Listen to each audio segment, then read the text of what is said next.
세상이 증량할 수 없는 지혜로 모든 만물 창조하셨네. 모든 나라와 모든 보좌, 이 세상 모든 경이로움보다, 이 세상 모든 값진 보물보다 더욱 귀하신 나의 주님. 십자가 오늘 우리에게 주신 하나님의 말씀은 마태복음 4장 17절에서 22절까지 말씀입니다. 이때부터 예수께서 비로소 전파하여 이르시되 회개하라 천국이 가까이 왔느니라 하시더라. 갈릴리 해변에 다니시다가 두 형제 곧 베드로라 하는 시몬과 그의 형제 안드레가 바다에 금을 던지는 것을 보시니 그들은 어부라. 말씀하시되 나를 따라오라. 내가 너희를 사람을 낚는 어부가 되게 하리라 하시니 그들이 곧 그물을 버려두고 예수를 따르니라. 거기서 더 가시다가 다른 두 형제 곧 세베대의 아들 야고보와 그의 형제 요한이 그의 아버지 세베대와 함께 배에서 금을 깁는 것을 보시고 부르시니 그들이 곧 배와 아버지를 버려두고 예수를 따르니라. 아멘. 모든 나라와 모든 보좌, 이 세상 모든 경이로움보다, 이 세상 모든 값진 보물보다 더욱 귀하신 나의 주님.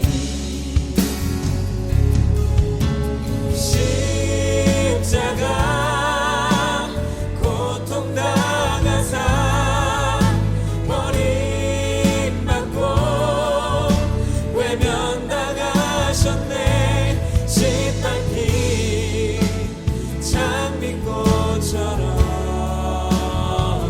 나를 위해 죽으셨네. 나의 주 십자가 고통당하사 버림받고 외면당하셨네. 짓밟힌 장미꽃처럼 나를 위해 죽으셨네. 나의 주 짓밟힌 장미꽃처럼 나를 위해 죽으셨네. 나의 주. 오늘도 우리 주님의 크신 은혜와 사랑이 저와 여러분에게 가득하기를 바랍니다. 여러분 신앙생활 처음이 뜨거우셨어요? 아니면 조금 시간이 지났을 때 뜨거워지셨어요? 꼭 다 그런 건 아니겠지만 대부분 처음이 좀 뜨겁습니다. 왜냐하면 버리지 않으면 채울 수가 없기 때문입니다. 내가 하나님 만났던 그 순간은 철저히 내가 비워졌던 순간이기 때문입니다. 그것이 고통의 이유가 됐건 다른 이유가 됐건 철저히 내가 내 생각과 의지를 다 버릴 때 하나님께서 만나주시고 채워주셨던 겁니다. 그런데 여러분 신앙생활을 오래 할 때 우리는 그 신앙생활이 내가 내 노력과 의지로 채우는 것이라고 생각합니다. 성경 공부, 배경 지식, 섬김과 선행, 그것으로 채우는 게 아닙니다. 그러니까 아무리 그렇게 열심을 다하고 선행을 하고 지식이 많아지면 행복해져야 되는 것 같지만 오히려 예전에 신앙생활 처음만 못한 겁니다. 이상하게 새로움이 없는 거예요. 오늘 우리는 제자들이 예수님을 어떻게 따랐는가를 좀 보면 좋겠는데, 원래 이 내용을 다루기 전에 예수님께서 당하셨던 시험 내용을 좀 나누어야 되는데, 그 내용과 좀 시간이 맞지 않아서 오늘 조금씩 보려고 합니다. 여러분, 지금 제자들이 예수님을 따르는 장면에 대해서 성경이 우리에게 증거하는데요. 이게 바로 회개의 삶이거든요. 예수님께서 세례 요한과 똑같은 메시지를 전합니다. 회개해라, 천국이 가까이 왔다. 그쵸, 똑같죠? 그리고 시몬 베드로와 안드레가 원래는 그물을 던지는 삶을 살았다가 그들이 그물을 버려두고 예수님을 따라갑니다. 무슨 말이냐면, 그렇다고 해서 그들이 나의 생을 다 버렸어, 포기했어, 이런 얘기가 아닙니다. 이런 극단적인 해석을 우리는 좀 삼가야 합니다. 그들이 현업을 다 포기했다는 게 아니라, 여러분, 왜냐하면 그들은 나중에 물고기를 또 잡거든요. 중요한 건 그들의 인생에 있어서 이제는 무엇이 더 우선순위인지, 뭐가 더 중요한지를 깨닫고 나서 내 손아귀에 있었던 그물이 가장 중요하게 여겨지는 것 같았으나 그 집착을 비로소 내려놓았다는 겁니다. 비운 거예요. 비로소 지금 주님께 온전히 내 모든 걸 맡길 때임을 직시하고 행동에 옮긴 겁니다. 그 내용이 반복적으로 오늘 우리에게 증거되고 있습니다. 세베대의 아들 야고보, 요한도 똑같습니다. 버려야 합니다.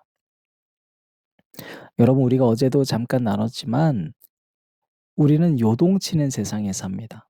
그러니까 좀 극단적이에요. 뉴스들을 보면 볼수록. 여러분에게 자극적인 뉴스들이 여러분을 결코 새롭게 하지 못합니다. 여러분, 광야는 아무것도 없다라는 거잖아요. 근데 그건 다시 말하면 무슨 얘기냐면 내게 있는 결핍을 말하는 겁니다. 내게 있는 결핍이 있는데 내가 이 결핍이 있음을 잘 몰라요.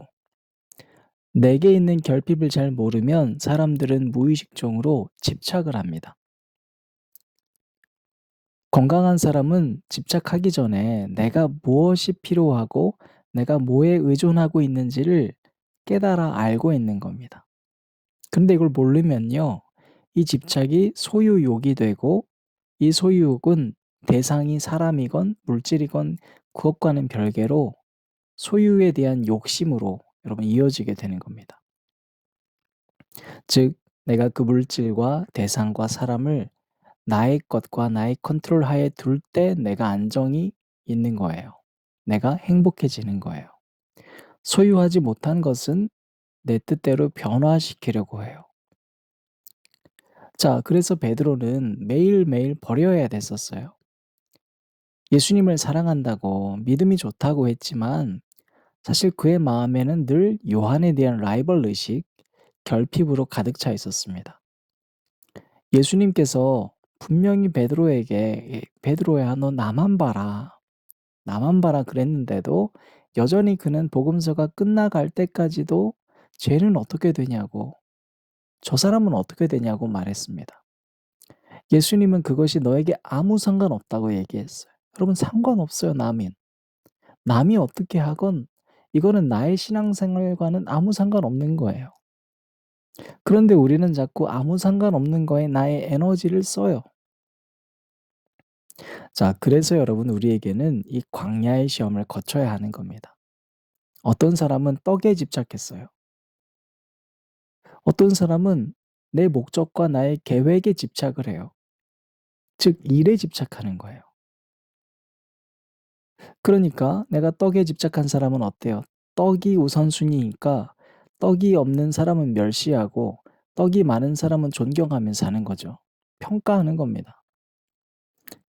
내 목적과 계획에 집착하는 사람은 일의 성과로 사람을 판단하는 거예요. 여러분, 이렇게 살면 우리는 아무리 예배를 잘 드려도 아무리 신앙생활을 오래 해도 이중적인 크리스천이 될 수밖에 없습니다. 자, 지금 돌이 떡이 되게 하는 게 중요해요. 여러분, 그러면 우리는 돌이라는 존재의 의미를 상실하는 거예요. 돌도 필요해요, 여러분. 제가 이번 지난 작년에 여름에 몽돌 해변에 가서 그걸 깨달았어요. 까만 돌로 이루어진 해변가에 사람들이 그걸 보려고 어마어마하게 몰려들어요. 그런데 우리는 집으로 돌아가서는 뭘 찾아요? 돌은 다 버리죠. 돌은 돌이에요. 떡은 떡이에요. 그런데 우리는 돌이 떡이 되어야만 할 것처럼 살아가는 세상의 시험 앞에 놓여져 있다는 거예요. 여러분, 그렇게 살면 우리는 때로는 감정적 시험 앞에 놓여요. 높은 데서 뛰어내려 그래야 널 보여주지. 이것은 성과주의의 시험으로 이어지는 거예요. 여러분, 우린 이건 상관없어요. 뭐가 중요합니까? 내가 진짜로 사는 게 중요한 거잖아요. 영원한 생명을 얻는 게 중요한 거잖아요. 여러분, 그래서 우리는 내가 무엇을 집착하고 무엇을 소유하고자 하는지 이 소유욕과 집착욕을 봐야 합니다. 내 손에 뭐가 들려 있는지. 우물가의 여인 여러분 기억나시죠? 그 여인은 끝까지 예수님께 따지고 물었습니다. 왜 내가 당신께 물을 줍니까? 아니, 당신은 왜 나한테 말을 겁니까? 당신이 달라고 하는 물은 어떻게 떠먹을 겁니까? 물 기를 그릇이 없습니다. 사실은 이 여인은 유대인으로 보이는 예수님, 그 사람을 향해서 자신이 가지고 있던 증오감과 적대감을 표현한 거예요. 가까이 오지 말라는 거예요. 당신이 왜 나한테 말을 거냐는 거예요. 원래 안 걸었지 않냐고. 그럼 여러분, 그렇다고 해서 이 사마리아 우물가의 여인이 거룩하고 성결하고 혼자서도 괜찮은 사람이었나요? 외로움이 없었나요? 아니에요. 예수님은 이 여인이 얼마나 외로움이 가득했는지, 그래서 남자에게 집착하고 살았는지를 들추어내시잖아요. 너에게 5명의 남편이 있었다고. 그래서 주님이 물어보면 또 이 여인은 따져요. 예배를 어디서 드려야 됩니까? 나 예배가 어떻게 드려야 되는지 도무지 모르겠다. 당신이 정말 선지자라면 이게 질문 대답 좀 해봐라. 이 은혜 받아서 하는 질문이 아니에요. 계속 공격인 거예요. 가시가 돋쳐 있어요. 그런데 예수님께서 대답하시면서 예배 드리는 건 거기나 여기나가 문제가 아니라 바로 지금이라고, 영과 진리로 예배를 드리라고. 여러분, 바로 지금 이때 지금 예배를 잘 드려라, 영과 진리로 드리라는 게 지금 이때는 뭘 말하는 거예요? 지금 이 사마리아 여인이 자꾸 자기 자신은 숨기고 외로우면서 안 외로운 척하고 또 물 기를 그릇이 있는데도 없는 척하고 그러면서 자꾸 공격적인 질문들을 하고 있는 이 여인이 여전히 손에 쥐고 있는 것, 그걸 버리라는 거예요. 비로소 그 여인이 손에 쥐고 있었던 물동이를 내려놓으면서 여인은 마을에 들어가서 이제는 남들 앞에서 시선을 회피하지 않고 당당하게 예수님을 전하는 역전의 인생을 살았어요. 사랑하는 앉은자리 새벽기도회를 들으시는 여러분, 정말 예수님을 믿으십니까? 여러분이 정말로 의지해야 될 것 예수님 한 분뿐이라는 걸 알고 계십니까? 그렇다면 여러분이 집착하고 소유하고자 하는 것을 내려놓으십시오. 그래야 주님께서 채워주시는 은혜가 비로소 여러분의 마음이라고 하는 물동이에 채워주는 것입니다. 비워야 복을 받습니다. 심령이 가난해진다는 것은 바로 내가 비움의 상태라는 걸 말합니다.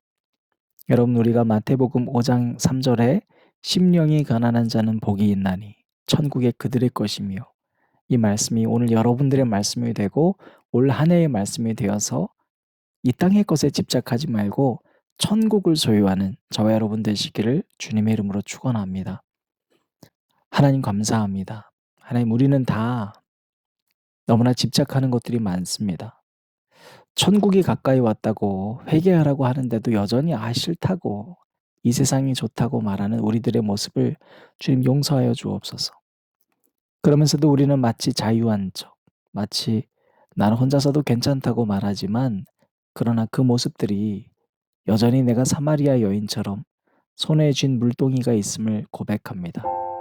이제 우리를 부르시는 예수님 앞에서 그 의무를 버려두고 따라갔던 제자들처럼 물동이를 버려두고 예수님을 전했던 사마리아 여인처럼 살아갈 수 있도록 주님 도와주시옵소서. 예수님 이름으로 기도드립니다.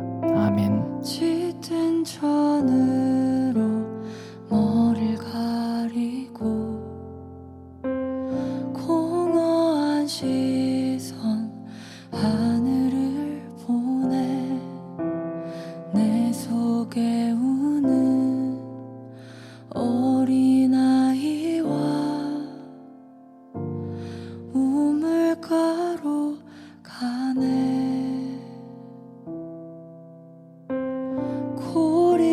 고립되었던 나의 삶 속에 기적과 같이 찾아온 음성, 오래 꿈꿔온 인생의 만남 우물가에 있네.